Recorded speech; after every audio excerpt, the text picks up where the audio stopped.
thoughts? Good evening, Heena. First and foremost, more as a fan and not really as somebody who's part of the sports ecology, I'm extremely dismayed. I'm extremely disappointed with the judgment of the Honorable Karnataka High Court. I find it very strange that the Chief Justice there has come out and come out and said that it is not a criminal offense. I'm equally baffled that the prosecution hasn't really put forth any strong points in of whatever we can read. They're equating a sport which is now a multi-billion-dollar business to something which is fun, which is of course it's fun. It means so much more to the millions of fans, and not just cricket. Every sport across the world has seen instances of match fixing. We're not talking betting here. Betting is a very different animal, as far as as long as there's no conflict of interest. But it's just so strange that this has gone so easily. It's a 2019 case. It's Karnataka Premier League is not a small league. Tomorrow it can happen in the IPL. It can happen in across the world. There have been various precedences across the world. What prevents the court from taking these precedences and deciding that this is it? We've got to act in the interest of business at large. We've got to, act in the interest of the sport. We don't need to go to the government every time. Of course, the government is, I can't say a party to it, but they have to bring in something wherein the interests of millions and millions of people living in a country and across the world are taken into cognizance. That is a separate question. I'm just amazed at how easily the courts let it go rather than sitting on it, discussing it. And maybe people like us have an equal part to kind of not follow this up thoroughly. I think we've tomorrow, as Mr. Malhotra was saying, that tomorrow if everybody's going to now believe, well, it's not a criminal case. Let's go ahead and do it. What's the max that can happen? Oh, you'll be banned for a couple of years. It's just like doping. It is not. Match fixing deals with much bigger things than betting or doping, for that matter. It's unfortunate.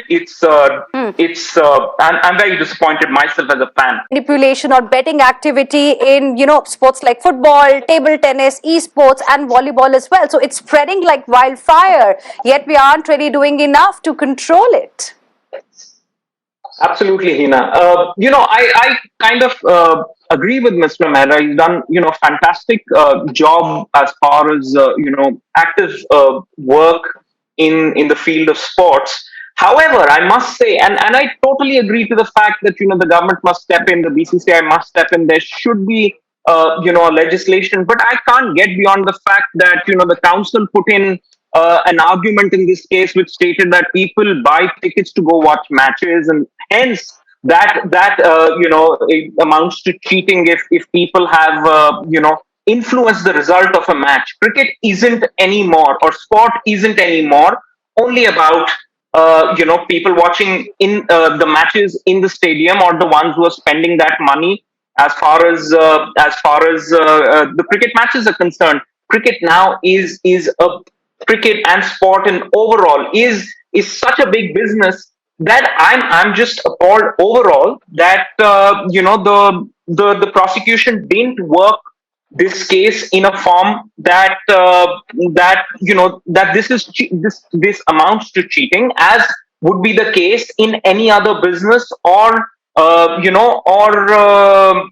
any other case. I mean, I'm at loss of words in terms of what has happened in this particular case and why. It's not something that one needs to be so vociferous about. Just the fact that something like this, the Honorable High Court in Karnataka stating that match fixing it does not amount to an offense, and maybe by all means bring in a law that fixes what penal code it will be cheating under, but it has to be punishable. And not saying every person who does it under the same circumstances at the same scale, and hence the law will most definitely help.